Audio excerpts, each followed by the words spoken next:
આગળ વાત કરીએ તો સુરતમાં આધાર કાર્ડ માટે લોકો પરેશાન થયા છે। એજન્સીનો કોન્ટ્રાક્ટ રિન્યુ ન કરવામાં આવતા લોકો પરેશાન થયા છે। મનપાના અધિકારીની આળસનો ભોગ લોકો બની રહ્યા છે। અહીંયા આ દ્રશ્યો સામે આવી રહ્યા છે। આધાર કાર્ડ માટેનું કામ છે એજન્સીને સોંપવામાં આવ્યું છે, તેનો કોન્ટ્રાક્ટ પૂરો થઈ ગયો છે। 21મી જુલાઈએ કોન્ટ્રાક્ટ પૂરો થયો, તેમ છતાં પણ રિન્યુ હજી સુધી કરવામાં આવ્યો નથી। આધાર કાર્ડની કામગીરી માટે ઝોન ઓફિસમાં પણ હાલ કામગીરી ચાલુ નથી। અબાઉન્ટ નામની એજન્સીને આ કોન્ટ્રાક્ટ આપવામાં આવ્યો હતો। સુરતમાં આધાર કાર્ડ માટે લોકો પરેશાન થઈ રહ્યા છે। એજન્સીનો કોન્ટ્રાક્ટ રિન્યુ ન કરવામાં આવતા લોકો પરેશાન થઈ રહ્યા છે। મનપાના અધિકારીની આળસનો ભોગ અત્યારે સુરતવાસીઓ બની રહ્યા હોય તેવું લાગી રહ્યું છે। આધાર કાર્ડ માટેનું કામ છે જે એજન્સીને સોંપવામાં આવ્યું છે, તેનો કોન્ટ્રાક્ટ અગાઉ 21 જુલાઈના રોજ પૂરો થઈ ચૂક્યો છે, છતાં પણ તેને રિન્યુ કરવામાં આવ્યો નથી અને જેના કારણે આધાર કાર્ડમાં અપડેટ કરાવવા જેવી કામગીરીમાં પણ લોકોને ધરમના ધક્કા ખાવા પડી રહ્યા છે। ઝોન ઓફિસની અંદર પણ કોઈ પણ પ્રકારનું કામ ચાલી રહ્યું નથી। અબાઉન્ટ નામની જે એજન્સી છે તેને આ કોન્ટ્રાક્ટ અગાઉ સોંપવામાં આવ્યો હતો।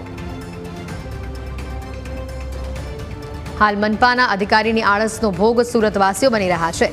સુરતમાં આધાર કાર્ડ માટે લોકો પરેશાન થઈ રહ્યા છે। તમામ લોકોના નાના મોટા કામ અટકી રહ્યા હોવાનું પણ લોકો જણાવી રહ્યા છે।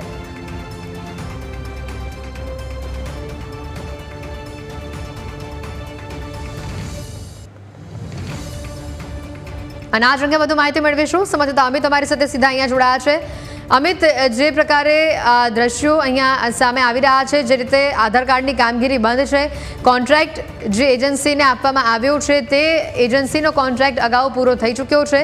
હાલ અમારા સંવાદદાતાને અહીંયા જોડવાનો પ્રયત્ન કરી રહ્યા છે, જે પ્રકારની વિગતો સામે આવી રહી છે।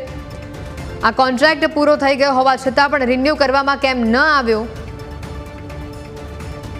તેને લઈને પણ સુરતવાસીઓ સવાલ ઉઠાવી રહ્યા છે। એજન્સીનો કોન્ટ્રાક્ટ રિન્યુ ન કરવામાં આવતા આજે સુરતવાસીઓને ધર્મના ધક્કા ખાવા પડી રહ્યા છે।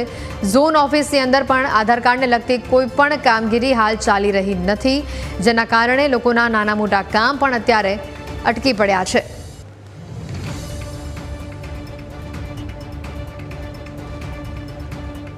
સુરત મનપાના અધિકારીની આળસનો ભોગ સુરતવાસીઓ બનતા હોય તેવું લાગી રહ્યું છે અને અમારા સંવાદદાતા અમિત અત્યારે આપણી સાથે જોડાઈ ચૂક્યા છે।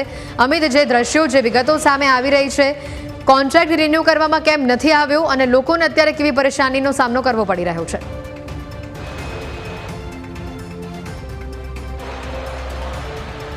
જી, ચોક્કસથી આજે સુરત મહાનગરપાલિકાના તમામ ઝોનમાં આધાર કાર્ડ અપડેટ કરતી જે એજન્સી હતી તેનો કોન્ટ્રાક્ટ 21 તારીખે પૂરો થયો। હજુ સુધી આ કોન્ટ્રાક્ટ છે રિન્યુ નથી થયો। લોકોને હાલાકી પડી રહી છે। આ સીધા દ્રશ્ય જોઈ શકો છો, આધાર નોંધણી કેન્દ્ર છે અને અહીંયા તમામ કોમ્પ્યુટર ખાલી જોવા મળી રહ્યા છે। એટલે કે તમામ જે કોમ્પ્યુટરો છે તે ખાલી જોવા મળતા હોવાના કારણે લોકોને હાલાકીનો સામનો કરવો પડે છે। બીજી તરફ આધાર કાર્ડ જે એજન્સીને આપવામાં આવ્યું હતું કામ તે બંધ હોવાને લઈ લોકો મુશ્કેલીમાં મુકાયા છે। સીધા દ્રશ્ય જોઈ શકો છો કે 2 મહિનાની આ જે નવજાત બાળકી છે તેનું આધાર કાર્ડ માટે અહીંયા જે લોકો આવ્યા હતા તેમને પણ મુશ્કેલીનો સામનો કરવો પડે છે। બાળકીની માતા સાથે વાત કરીશું। શું નામ છે તમારું? કેટલી તકલીફ પડે છે? મારું નામ નિધિ છે। તકલીફ તો બહુ પડે, કેમ કે એને 2-3 વાર લઈને આવ્યા કે એવી રીતે કે કાલે આવજો, 2 દિવસમાં આવજો એવું કહે છે એ લોકો। આધાર કાર્ડની શા માટે?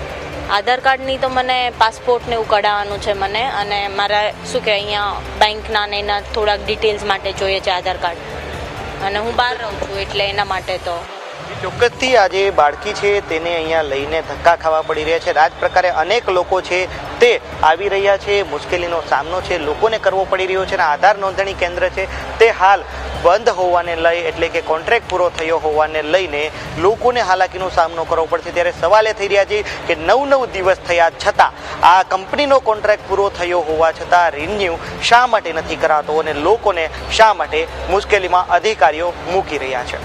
બિલકુલ અમિત, આભાર વિગતો બદલ।